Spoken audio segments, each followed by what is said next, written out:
Hello everybody. आज हम बात करते हैं ट्वेल्थ क्लास में computer science with Python subject की। जिन बच्चों ने ट्वेल्थ क्लास में computer science with Python subject ले रखा है, जिसका सब्जेक्ट कोड है 083, उसकी पढ़ाई कैसे करनी है, आपकी अप्रोच क्या रहनी चाहिए, ये सारी चीजें हम बाद में डिस्कस करेंगे। सबसे पहले हम देख लेते हैं इस सब्जेक्ट का सैंपल क्वेश्चन पेपर, जो कि सीबीएसई ने इसको निकाला हुआ है। ठीक है, मेरी स्क्रीन पर अगर आप ध्यान से देखेंगे तो इस साल का जो आपका एग्जाम होने वाला है उसका सैंपल क्वेश्चन पेपर मैंने यहाँ पर ओपन कर रखा है। पहले इसके समझ लेते हैं, इस क्वेश्चन पेपर को समझ लेते हैं और क्वेश्चंस का डिवाइडेशन हम देख लेते हैं, मार्क्स का डिवाइडेशन देख लेते हैं। फिर हम बात करेंगे कि हमें किस तरीके से इस सब्जेक्ट को पढ़ना चाहिए ताकि हम इसमें अच्छे से अच्छा स्कोर कर पाए। ठीक है, देखिए आपका जो क्वेश्चन पेपर है, ये सबसे पहले तो बात यह है कि 70 मार्क्स का क्वेश्चन पेपर होगा। थ्योरी में 70 मार्क्स आते हैं, प्रैक्टिकल का आपका 30 मार्क्स का रहता है, ये आपको ऑलरेडी आइडिया है। ठीक है, 3 आवर्स आपको मिलेंगे, 3 घंटे में आपको इस क्वेश्चन पेपर को सॉल्व करना है। इस पूरे कंप्लीट क्वेश्चन पेपर्स में टोटल 37 क्वेश्चंस आपको मिल रहे हैं। देखिए सैंपल क्वेश्चन पेपर के अकॉर्डिंग हमें इस क्वेश्चन पेपर में टोटल 37 क्वेश्चंस मिलेंगे और 37 क्वेश्चंस में से फर्स्ट आपका जो क्वेश्चन पेपर है वो कम्प्लीटली 5 सेक्शन में डिवाइडेड है। ठीक है, 37 क्वेश्चंस हैं और सभी क्वेश्चंस को 5 सेक्शन में डिवाइड किया गया है। पहला जो सेक्शन है सेक्शन ए, इसमें आपके 21 क्वेश्चंस आने वाले हैं और 21 क्वेश्चंस सभी एक एक नंबर के क्वेश्चंस होंगे। मतलब 70 मार्क्स में से 21 मार्क्स जो हैं वो एक एक नंबर के क्वेश्चंस हैं, जिनमें आपके ऑब्जेक्टिव क्वेश्चंस आने वाले हैं, प्लस इसमें आपके आउटपुट बेस्ड क्वेश्चंस रहेंगे। अभी मैं हम डिटेल्स में हम उस चीज को भी डिस्कस करने वाले हैं। सेक्शन बी की अगर हम बात करते हैं तो इसमें 7 क्वेश्चंस रहेंगे। 7 क्वेश्चंस, क्वेश्चन नंबर 22 से 28 तक के जो क्वेश्चंस हैं वो आपके 2 नंबर के क्वेश्चंस आने वाले हैं।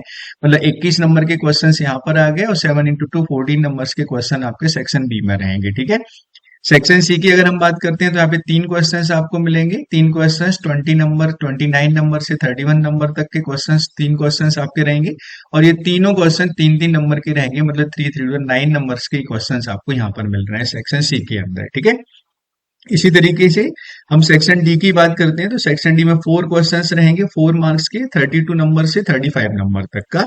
और सेक्शन ई की अगर हम बात करते हैं, इसमें 2 क्वेश्चंस आपके रहेंगे, 36 एंड 37, जो कि आपके 5 5 मार्क्स के क्वेश्चन है। मतलब 5 नंबर के टोटल 2 क्वेश्चंस आपको मिलने वाले हैं, 4 मार्क्स के 4 क्वेश्चंस। इस हिसाब से आपके क्वेश्चन पेपर में 37 क्वेश्चंस को 5 सेक्शंस में डिवाइड करके उन्होंने दिया हुआ है। ठीक है, एक कंडीशन यहाँ पर है, यहाँ पर लिखा हुआ है, ध्यान से देखिएगा इस चीज के लिए, क्योंकि आपका जो सब्जेक्ट है वो कंप्यूटर साइंस विद पाइथन है, तो जो भी आपकी प्रोग्रामिंग है या प्रोग्रामिंग से रिलेटेड कोई क्वेश्चंस है आपको सॉल्व करना है, तो आप जो प्रोग्रामिंग अप्रोच सॉल्व करेंगे वो पाइथन प्रोग्रामिंग में ही होनी चाहिए। लिखा हुआ है यहाँ पर पाइथन लैंग्वेज ओनली आपको यूज करना है। ठीक है, ओके, चलिए अब देख लेते हैं सेक्शन ए। सेक्शन ए में अभी मैं क्वेश्चन पेपर सॉल्व करके नहीं बता रहा हूँ आपके लिए, सिर्फ हम क्वेश्चन पेपर में क्वेश्चंस का डिवाइडेशन देख रहे हैं और उनका मार्किंग देख रहे हैं। नेक्स्ट जो लेक्चर है उसमें हम इसको 1 बाय 1 मैं आपको सॉल्व करके बताऊंगा कि एक एक क्वेश्चंस को कैसे सॉल्व करना है और आपके अप्रोच क्या रहना चाहिए, आपको किस तरीके से पढ़ाई करनी है, किस तरह के क्वेश्चंस को आपको सॉल्व करना है ताकि आप एग्जाम में अच्छा स्कोर कर पाए। ठीक है, देखिए मैंने इस क्वेश्चन पेपर को देखा है तो इस क्वेश्चन पेपर में हमको ट्रू एंड फॉल्स से बेस्ड क्वेश्चंस मिलेंगे। ट्रू फॉल्स के क्वेश्चंस आपको जितने भी हैं वो सभी सॉल्व करके देखना है। कम क्वेश्चंस आएंगे ट्रू फॉल्स के, 1 या 2 क्वेश्चंस आपको मिलेंगे, लेकिन क्वेश्चंस आते हैं वो आपको ध्यान रखना है। ठीक है, इसी हिसाब से आपका आउटपुट बेस्ड जो क्वेश्चन है, इसको अगर आप इस क्वेश्चन पेपर को देखेंगे तो इस क्वेश्चन पेपर में 1 मार्क्स के जो क्वेश्चंस हैं उनमें लगभग 6 to 7 क्वेश्चंस आपको आउटपुट बेस्ड क्वेश्चन है। पाइथन में से लगभग 7 क्वेश्चंस आपको मिलेंगे, 7 से ज्यादा ही हो सकते हैं, एक आध क्वेश्चन आगे पीछे हो सकता है, जिसमें आपको लगभग आउटपुट बेस्ड क्वेश्चंस आपको निकालना है। ठीक है, तो आउटपुट बेस्ड क्वेश्चन को सॉल्व करने का सबसे अच्छा तरीका यह है कि आपकी प्रोग्रामिंग अप्रोच अच्छी होनी चाहिए। अगर आपने इस सब्जेक्ट को प्रैक्टिकल अप्रोच के साथ स्टडी किया है, आपने छोटे छोटे लॉजिक्स बना के देखे हैं, ऑपरेटर्स को बहुत अच्छे से पढ़ा है, ठीक है ना, और इसके साथ ही साथ लूपिंग आपको अच्छे से आती है, कंडीशंस आपको अच्छे से अप्लाई करना आती है, तो आप आउटपुट बेस्ड क्वेश्चन को फटाफट सॉल्व कर सकते हैं। बहुत टिपिकल टाइप के क्वेश्चंस नहीं रहते, लेकिन ये पाइथन बहुत अच्छी प्रोग्रामिंग लैंग्वेज है। अगर आपने प्रैक्टिकली किया है, again I am saying practically किया है, तो आप अच्छे से इसको सॉल्व कर सकते हैं। ठीक है, तो आउटपुट बेस्ड क्वेश्चन है, इसको देख लेते हैं। स्ट्रिंग बेस्ड क्वेश्चन हो गया आपका, इसी हिसाब से ये आपका हो गया ये एमसीक्यू दिया हुआ है जिसमें आपको एक स्टेट एक्सप्रेशन दिया हुआ है और इस एक्सप्रेशन पे बेस पर आपको ऑप्शन से करेक्ट ऑप्शन सेलेक्ट करना है, ठीक है। एसक्यूएल बेस्ड भी आपको दिया गया है जिसमें विच टाइप ऑफ ज्वाइंस में कंटेंट डुप्लीकेट कॉलम्स, आपको ज्वाइन बहुत अच्छे से आना चाहिए एसक्यूएल वाला पर सब कुछ हम डिस्कस करने वाले हैं, ईच एंड एवरीथिंग। हम हमारा स्टडी प्लान क्या है वो हम इसके बाद में डिस्कस करेंगे।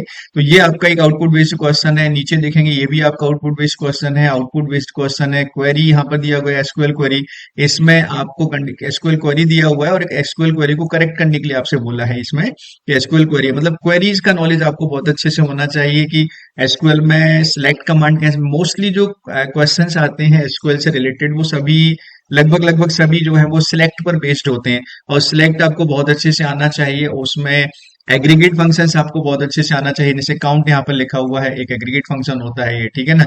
इसके बाद में है बीइंग काउंट, ये सब कुछ बहुत अच्छे से अगर आपने प्रैक्टिकली किया हुआ है तो आप इनको फटाफट देखते ही सॉल्व कर सकते हैं, ठीक है। ओके, ये इस हिसाब से आउटपुट बेस्ड को, ये भी आपका आउटपुट बेस्ड है, ये भी आपका आउटपुट बेस्ड है। पाइथन में ये आपका आउटपुट निकालना है, 4-5 स्टेटमेंट्स दिए हुए हैं। रैंडम आपको यूज करना आना चाहिए, बहुत इंपॉर्टेंट है पाइथन में रैंडम को यूज करना। मैं आपको बताऊंगा कि रैंडम मेथड क्या होती है, कैसे यूज करते हैं, ठीक है। और इसके बाद में इस तरह के क्वेश्चंस भी बहुत आते हैं कि जैसे आपको एक प्रोग्राम लिखा हुआ है, स्टेटमेंट लिखे हुए हैं और आपको उसमें से करेक्ट आउटपुट निकालना है, ठीक है ना। ये मैं आपसे पहले ही बोला था कि अगर आपको लूपिंग अच्छे से आती है, आपको इफ स्टेटमेंट आता है, फंक्शंस आपने पढ़े हुए हैं, तो आप इस चीज को सॉल्व कर सकते हैं, ठीक है। तो इस हिसाब से आप देख लेते हैं यहाँ पर। अच्छा, एसक्यूएल में भी हम देखते हैं कि जैसे ये आपके कमांड्स होते हैं, एसक्यूएल कमांड्स जो होते हैं डेटाबेस में, उन कमांड्स को अलग अलग कैटेगरीज में डिवाइड किया गया है। कुछ डीडीएल कमांड्स होती हैं, डीएमएल कमांड्स होते हैं, किसी कमांड के द्वारा हम डेटा को डुप्लीकेसी हटाते हैं, किसी के द्वारा हम डेटा को डिलीट करते हैं, ठीक है ना। टेबल को डिलीट करना, डेटा को अपडेट करना, ठीक है, अल्टर करना, ड्रॉप करना, ये सारे कमांड्स होते हैं। तो इस हिसाब से अगर आपने पढ़ा है तो आप फटाफट इनको सॉल्व कर सकते हैं, ठीक है। ओके, तो ये ऑल अबाउट द 21 क्वेश्चंस आपको बता दिया भाई। ट्रू फॉल्स से रिलेटेड क्वेश्चंस हैं, आउटपुट से बेस्ड क्वेश्चन है। बहुत अच्छे से आपको चैप्टर को पढ़ना है, बहुत किसी चीज को अवॉइड नहीं करना है। मेरा पर्सनल सजेशन है आपके लिए, आप हर टॉपिक को, हर चैप्टर को अपने पर्टिकुलर टाइम में कंप्लीट करने की कोशिश कीजिए और डीप स्टडी कीजिए, ठीक है। डीप स्टडी करेंगे आप अच्छा स्कोर कर सकते हैं, नो डाउट बहुत अच्छा कर सकते हैं, ठीक है। चलिए सेक्शन बी की बात कर लेते हैं यहाँ पर। सेक्शन बी में जैसे बोला 2-2 नंबर के क्वेश्चंस आने वाले हैं, 7 क्वेश्चंस हैं 2 मार्क्स के, मतलब 14 मार्क्स के क्वेश्चंस आपके सेक्शन बी में आने वाले हैं, ठीक है ना। इसमें आपका डिफरेंस करना, मतलब थ्योरेटिकल डेफिनेशन बेस्ड क्वेश्चन भी है यहाँ पर, जैसे explain the difference between explicit implicit type conversion होता है पाइथन के अंदर, इम्प्लिसिट कन्वर्जन क्या होता है, एक्सप्लिसिट कन्वर्जन होता है इसका। और में आपको यहाँ पर मिल रहा है difference break and continue. Break क्या काम करता है, किसी चीज को टर्मिनेट करना है, कंटिन्यू कंटिन्यू रखना है, ठीक है। तो स्टेटमेंट्स होते हैं, लूपिंग में कैसे यूज करते हैं, पाइथन में कैसे यूज करते हैं, ये आपको पता होना चाहिए, तभी आप इसके आंसर कर सकते हैं। बहुत सिंपल आंसर्स होते हैं इनके। 2 नंबर का क्वेश्चन है आपका, ठीक है। यहाँ पर आपको एक कोड दिया गया है तो रीराइट करना है, रीराइट दैट मतलब इनकरेक्ट कोड दिया गया है आपके लिए, इसमें कहीं कुछ गलती है, आपको क्या करना है, उस गलती को अंडरलाइन करना है और उसका करेक्ट कोड आपको लिखना है। देखिए कितना अच्छा है, ठीक है। मैंने बोला ना कि एक मेथड इसमें बना हुआ है, रिमूव फर्स्ट फंक्शन बना हुआ है और इसमें आपका लेंथ मेथड को यूज किया गया है कि कोई स्ट्रिंग आपको मिल रही है, उसकी लेंथ आपको निकालना है, अगर वो लेंथ 2 से छोटी है तो आपको रिटर्न करना है, str स्ट्रिंग को रिटर्न करना है, ठीक है। तो इस हिसाब से ये पूरा फंक्शन बना हुआ है, तो इसमें कहाँ गलती है आपको फाइंड आउट करना है और उसका करेक्ट कोड आपको लिखना है, ठीक है। ठीक इस हिसाब से इस तरह के क्वेश्चंस यहाँ पर आते हैं, मतलब प्रोग्रामिंग अप्रोच आपको बहुत अच्छी करनी है। फंक्शन पर बेस्ड क्वेश्चन आते हैं कि डिफाइन अ फंक्शन, कभी ऐसा बहुत कम मिलेगा कि write the complete program. Maximum questions में आपको मिलेगा डिफाइन अ फंक्शन, मतलब पाइथन में फंक्शंस बनाना, फंक्शन से वैल्यू रिटर्न करना, फंक्शन के अंदर आर्गुमेंट पैरामीटर पास करना, ये चीज आपको आनी ही चाहिए, बहुत इंपॉर्टेंट है पाइथन के अंदर, ठीक है ना। तो ये 2 नंबर का क्वेश्चन है, बहुत इजी जी क्वेश्चंस हैं, आपको प्रोग्रामिंग करनी ही पड़ेगी, आप प्रोग्रामिंग को छोड़ नहीं सकते। अच्छे से अप्रोच करोगे तो डेफिनेटली आप उसको सॉल्व कर सकते हैं, ठीक है। तो ये आपका सेक्शन बी है, जैसे आपको बताई दिया, राइट द सुटेबल कमांड। एक एक क्वेश्चन मैं आपको सॉल्व करके बताऊंगा अगली क्लास में, सारी क्लास में। अभी मैं सिर्फ आपको बता रहा हूँ कि सैंपल क्वेश्चन पेपर कैसा आता है आपका, ठीक है। ठीक क्लियर है ना। ये आपका आउटपुट बेस्ड क्वेश्चन हो गया, आपका आउटपुट इसमें निकालना है, ठीक है ना। इसमें आपको और में एक क्वेश्चन दिया, या तो ये कर लीजिए या ये कर लीजिए, ठीक है। ये सेक्शन डी है जिसमें आपके 4 क्वेश्चंस हैं, 4-4 नंबर के, 16 नंबर के क्वेश्चन है, एसक्यूएल बेस्ड क्वेश्चन है। एसक्यूएल बहुत अच्छा है, बहुत इंटरेस्टिंग है और बहुत आसानी से आप इसको सीख सकते हैं, आपको आता भी होगा, साल भर आपने पढ़ा होगा, नहीं पढ़ा है तो मैं आपको यहाँ पर सिखा दूंगा, no need to worry about that, okay. तो एसक्यूएल बेस्ड क्वेश्चन है, 4 क्वेश्चंस आपके यहाँ पर एसक्यूएल पर बेस्ड है भाई, देख लीजिए आप, है ना। ये माई एसक्यूएल डेटाबेस है, ये आपका माई एसक्यूएल पर बेस्ड है, ये आपका एसक्यूएल पर बेस्ड है, ठीक है। और लास्ट वाला ये वाला भी आपका एसक्यूएल पर बेस्ड है। तो 4 क्वेश्चन कहाँ से आ गए, एसक्यूएल के आ गए, ठीक है। मतलब अगर आपका एसक्यूएल वाला पार्ट ही बहुत अच्छा है तो 16 मार्क्स आप यहाँ पर स्कोर कर सकते हैं। 70 में से पास करने के लिए आपको 23.1 मतलब हम 24 मार्क्स में 33% हमको उसमें लाना पड़ता है। तो मतलब लगभग 23 या 24 नंबर अगर आपने लेके आ गए इसमें, तो आपका ये पेपर यहाँ पर क्लियर हो जाता है, ठीक है। तो पेपर क्लियर करने के लिए सबसे इंपॉर्टेंट चीज है एसक्यूएल वाला पार्ट बहुत अच्छे से कर लीजिए आप। अगर आपको प्रोग्रामिंग नहीं आती है, पाइथन थोड़ा सा टफ लगती है, आप नहीं कर पाते हैं सॉल्व, लॉजिकली अप्रोच आपकी नहीं है, तो मैं आपको सजेस्ट करूंगा आप डेटाबेस वाला जो पार्ट है उसको बहुत अच्छे से कर लीजिए, क्योंकि 16 मार्क्स आपके यहाँ से कवर हो सकते हैं 4 क्वेश्चंस में। थे बहुत इजी क्वेश्चंस हैं, क्लियर है ना। मैं आपको सॉल्व करके बताऊंगा हर क्वेश्चंस के लिए, एक एक क्वेश्चन में आपको सॉल्व करके बताऊंगा, टेंशन मत लीजिएगा, ठीक है, क्लियर। जो 16 नंबर आपके यहाँ कवर हो जाएंगे अगर आपका डेटाबेस वाला पार्ट बहुत अच्छा है, और अगर आपका पाइथन वाला पार्ट बहुत अच्छा है और आपने सिर्फ सेक्शन ए को कर लिया बहुत अच्छे से, तो आपके 21 मार्क्स सेक्शन ए से ही कवर हो जाएंगे। देखो ध्यान से, ठीक है ना। सेक्शन ए में बहुत सिंपल सिंपल से क्वेश्चन है और 21 क्वेश्चन है। पास होने के लिए कितने नंबर चाहिए आपके लिए, 23 या 24 नंबर, मतलब 24 मार्क, 24 नंबर आपको पास होने के लिए चाहिए। तो 24 के लिए अगर आपने सेक्शन ए को बहुत अच्छे से कर लिया और सेक्शन डी जो एसक्यूएल वाला पार्ट है इसको बहुत अच्छे से कर लिया, तो आप दोनों में मिला के बहुत अच्छा स्कोर कर पा रहे हैं, ठीक है ना, क्लियर है। क्योंकि 14 नंबर आपके यहाँ पर मिल रहे हैं, ठीक है। 16 मार्क्स आपके यहाँ पर हो रहे हैं और 21 मार्क्स आपके यहाँ पर हो रहे हैं, ठीक है, क्लियर है ना। तो आप क्लियर तो यहीं पर हो गए। अब आपको प्रोग्रामिंग अगर अच्छे से आती है तो सेक्शन बी को आप सॉल्व कर लीजिए, आउटपुट वाले क्वेश्चन है इसमें, एरर करेक्शन वाले कोड क्वेश्चन है इसमें, ठीक है, दो दो नंबर के क्वेश्चन आते हैं, ठीक है, क्लियर है ना भाई। तो सेक्शन बी सेक्शन सी बहुत अच्छा है आपका। सेक्शन 4 आपको बताइए, सेक्शन डी की हम बात कर लेते हैं। सेक्शन डी थोड़ा सा गड़बड़ हो गया शायद, सेक्शन बी मैंने आपको बता दिया है। सेक्शन सी भी हमने डिस्कस कर लिया। सेक्शन सी में प्रोग्रामिंग पर बेस्ड क्वेश्चन है, 3 मार्क्स के 3 क्वेश्चन है, 9 नंबर आपके यहाँ पर आ रहे हैं। प्रोग्रामिंग आती है तो सेक्शन सी में आप अच्छा स्कोर कर सकते हैं, प्रोग्रामिंग नहीं आती है तो थोड़ा सा आपके लिए ये वाला सेक्शन सी वाला जो पार्ट है थोड़ा सा मुश्किल हो जाएगा, ठीक है, क्लियर है। सेक्शन डी मैंने आपको बता ही दिया है, एसक्यूएल वाला पार्ट है, और नहीं भी आता है तो मैं आपको 2-4-5 दिन में एसक्यूएल बहुत अच्छा सिखा दूंगा, टेंशन मत लीजिएगा, ठीक है, क्लियर है ना। अब बात कर लेते हैं सेक्शन ई की, 5 है, मतलब इसमें आपके दो क्वेश्चंस हैं 5-5 नंबर के, मतलब 10 नंबर के इसमें से आने वाले हैं। और इसमें जो क्वेश्चंस आने वाले हैं वो भी बहुत अच्छे हैं। कुछ रवि मैनेजर टेक कंपनी, ये लॉजिकल क्वेश्चंस है, मतलब इसमें आपको क्वेश्चन को पढ़ना है इसको, और ये दो ऑप्शंस दिए हैं इनके आपको आंसर देना है। नेटवर्किंग वाला पार्ट आपको पढ़ना है, ठीक है ना।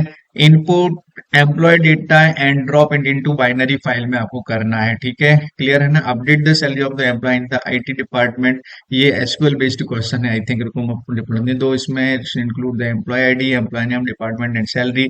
पाइथन फंक्शन आपको बनाना है भैया, ठीक है ना, इसमें ध्यान रखना।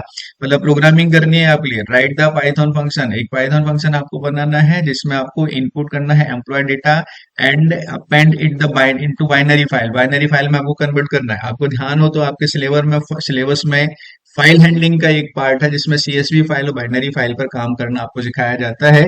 अगर आपने वो किया है तो आप इस क्वेश्चन को बहुत अच्छे से कर सकते हैं। मतलब 5 नंबर, पहला जो क्वेश्चन है बाइनरी फाइल में कन्वर्ट करने वाला 2 नंबर का है, और दूसरा जो है जिसमें अपडेट करना है salary of employees into IT department, condition के अकॉर्डिंग आपको काम करना है, लॉजिक यहाँ पे बनाना पड़ेगा, आईटी डिपार्टमेंट के एम्प्लॉयज की सैलरी को अपडेट करना है इतने के द्वारा, ठीक है। तो ये 3 नंबर का आपका सेकंड वाला पार्ट है, ठीक है।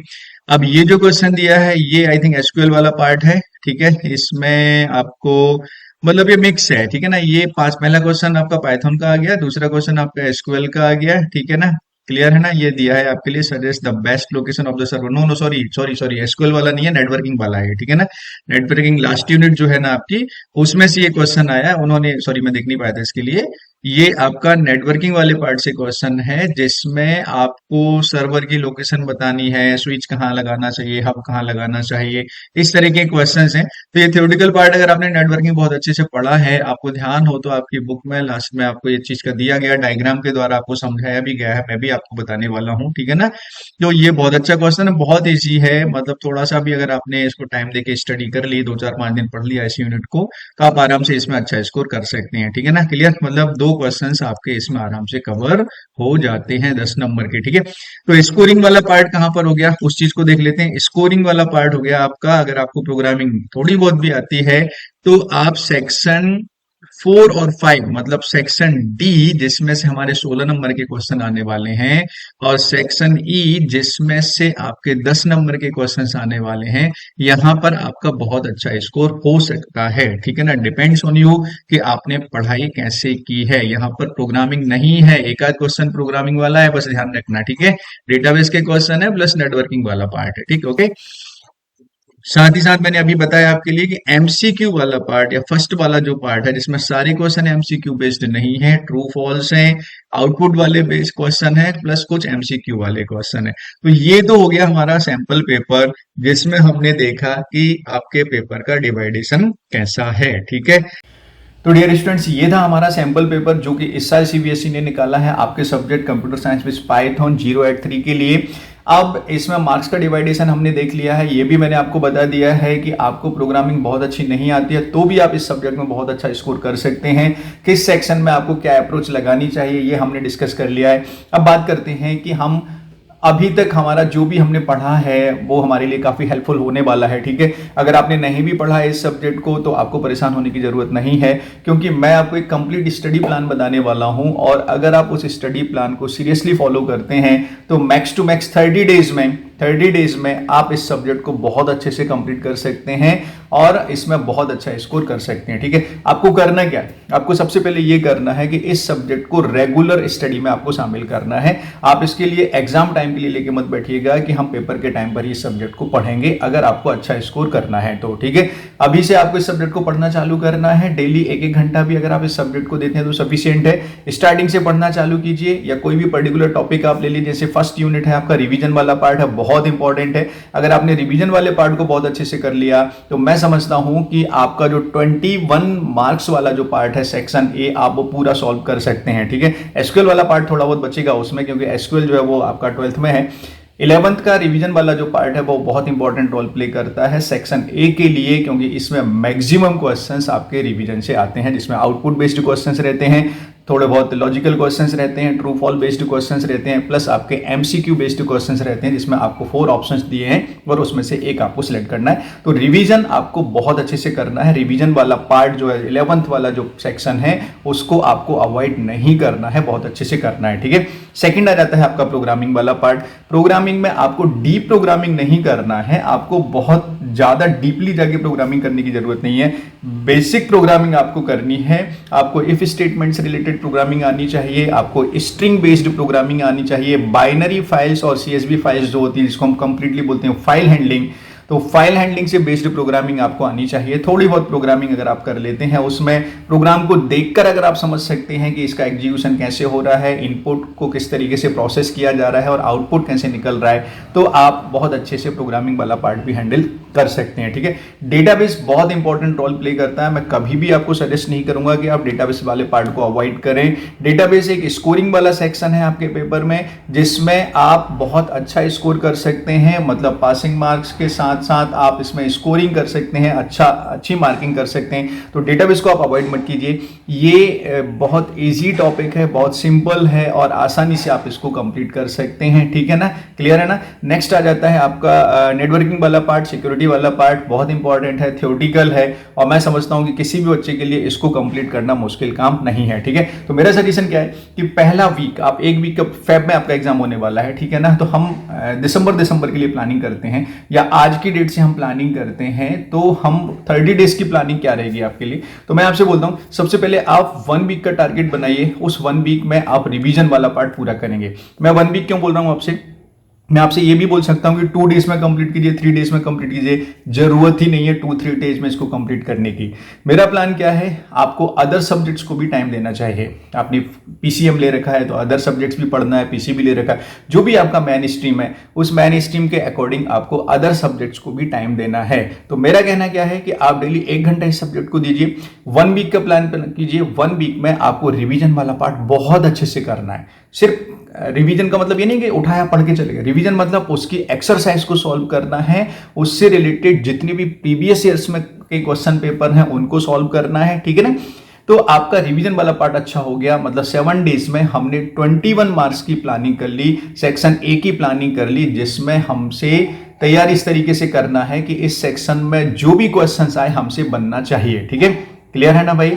ये चीज आपकी क्लियर हो गई आपके लिए। 1 वीक की प्लानिंग आपको बताई। 1 वीक प्लानिंग होने के बाद में जैसे आपका 1 वीक मतलब रिवीजन वाला पार्ट आपका बहुत अच्छा हो जाता है, फंडामेंटल वाला पार्ट बहुत अच्छा हो जाता है, ठीक है, बेसिक वाला पार्ट बहुत अच्छा हो जाता है, तो आपको एक दिन पिछले 2-3 साल के जितने भी क्वेश्चंस पेपर हैं उनको सॉल्व करना है। मैं भी अपनी तरफ से आपको क्वेश्चन दूंगा जो आपको सॉल्व करना है, उससे आपको पता चल जाएगा, आपकी प्रैक्टिस हो जाएगी, आपका कॉन्फिडेंस लेवल बढ़ जाएगा। अगर कोई कमी है तो वो आप आराम से टाइमली उसको कंप्लीट कर सकते हैं। ठीक है, ये हो गई 1 वीक की प्लानिंग। नेक्स्ट वीक में आपको क्या करना है, प्रोग्रामिंग के लिए काम करना है। पाइथन में छोटे छोटे प्रोग्राम्स बनाकर देखिए, रैंडम को लेकर प्रोग्राम बनाकर देखिए, डेटाबेस कनेक्टिविटी को लेकर प्रोग्राम बना के देखिए, ठीक है, स्ट्रिंग को लेकर प्रोग्राम बना के देखिए। मैं आपकी हेल्प करूंगा, मैं आपको बताऊंगा कि प्रोग्रामिंग कैसे करनी है, कौन कौन से प्रोग्राम बनाने हैं। ठीक है, तो 1 वीक तक आपको सिर्फ क्या करना है, अपनी प्रोग्रामिंग स्किल्स को इंप्रूव करना है, ताकि हम जो छोटे छोटे क्वेश्चंस आते हैं जिनको देखकर हम आउटपुट उनको निकाल सकें, अगर कोई क्वेश्चंस आता है प्रोग्राम लिखने के लिए तो हम उसको समझ सकें और उसमें प्रोग्रामिंग को लिख सकें वहां पर। ठीक है ना, तो इसके लिए 1 वीक, नेक्स्ट वीक की जो प्रोग्रामिंग प्लानिंग रहेगी आपकी, मतलब नेक्स्ट वीक बोले हैं, हम बोलेंगे 5 डेज के लिए भी अगर आप इस चीज को करते हैं ना तो सफिशियंट है। 5 डेज में आप 1-1 घंटे स्टडी करते हैं तो आपका प्रोग्रामिंग वाला पार्ट पाइथन में बहुत अच्छा हो जाता है। ठीक है, नेक्स्ट, अच्छा भूलना मत, जैसे ही आपका ये कंप्लीट होता है, 5 डेज कंप्लीट होते हैं, तो आपको प्रैक्टिस सेट्स जरूर लगाना है। आई मीन टू से कि प्रीवियस ईयर्स के जो क्वेश्चन पेपर हैं वो आपको जरूर सॉल्व करना है। आप जब क्वेश्चन पेपर सॉल्व करेंगे तो अब आप क्या करिएगा कि जो रिवीजन वाला पार्ट है उसको भी इसमें इंक्लूड कीजिएगा, प्लस आपका जो प्रोग्रामिंग वाला पार्ट है, मतलब सेक्शन ए, सेक्शन बी या प्रोग्रामिंग से रिलेटेड जितने भी क्वेश्चन हैं वो आपसे बनने ही चाहिए। आपको इस अप्रोच के साथ में पढ़ाई करनी है। ठीक है, क्लियर है ना, मेरी बात आपको समझ में आ रही होगी। नेक्स्ट आ जाता है सबसे इंपॉर्टेंट आपका डेटाबेस वाला पार्ट। बहुत ईजी है, डेटाबेस के लिए मैं आपको ज्यादा टाइम लेने की नहीं बोलूंगा, मैं आपसे बोलूंगा कि डेटाबेस के लिए 5 to 6 डेज, मतलब 1 वीक की प्लानिंग सफिशिएंट है। ठीक है, आप 5 डेज की प्लानिंग डेटाबेस के लिए कीजिए, ओके है, 1 वीक भी ज्यादा नहीं, 5 डेज की प्लानिंग कीजिए। 5 डेज में हम डेटाबेस को कंप्लीट करेंगे, मैं आपकी हेल्प करूंगा, आप सेल्फ स्टडी कीजिए, 1-1 घंटा डेटाबेस को करिए, मतलब 5 दिन में 5 घंटे में आप डेटाबेस बहुत अच्छा कर सकते हैं।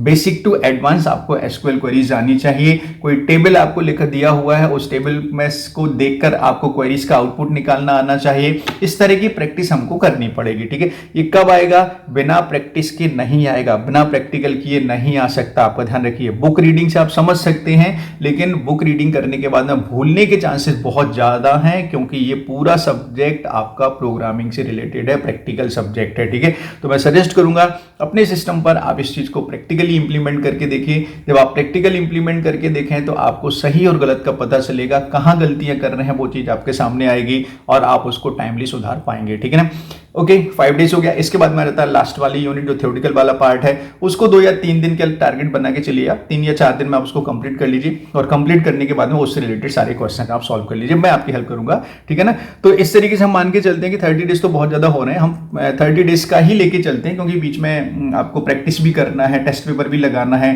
प्रीवियस ईयर के क्वेश्चन पेपर्स भी आपको सॉल्व करना है। तो दिसंबर तक हम मान के चलते हैं कि दिसंबर एंड से पहले तक, दिसंबर लास्ट वीक तक आप इस सब्जेक्ट को बहुत बहुत बहुत अच्छा कर सकते हैं। ठीक है, क्लियर है ना।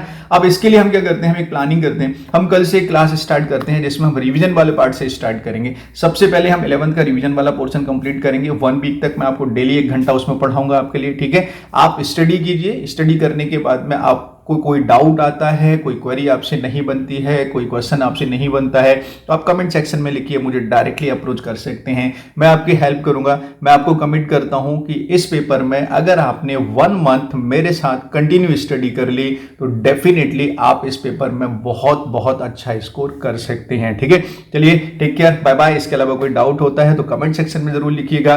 टेक केयर, बाय बाय, मिलेंगे कल की क्लास में। टाइमिंग मैं आपको बता देता हूं, 11:30 से हमारी क्लास स्टार्ट होगी। लाइव में आपको बताने वाला हूं, मेरे YouTube चैनल पर लर्न विद राकेश शर्मा पर आपको इसके रिकॉर्डेड लेक्चर मिल जाएंगे। ठीक है, मिलते हैं कल, टेक केयर, बाय बाय।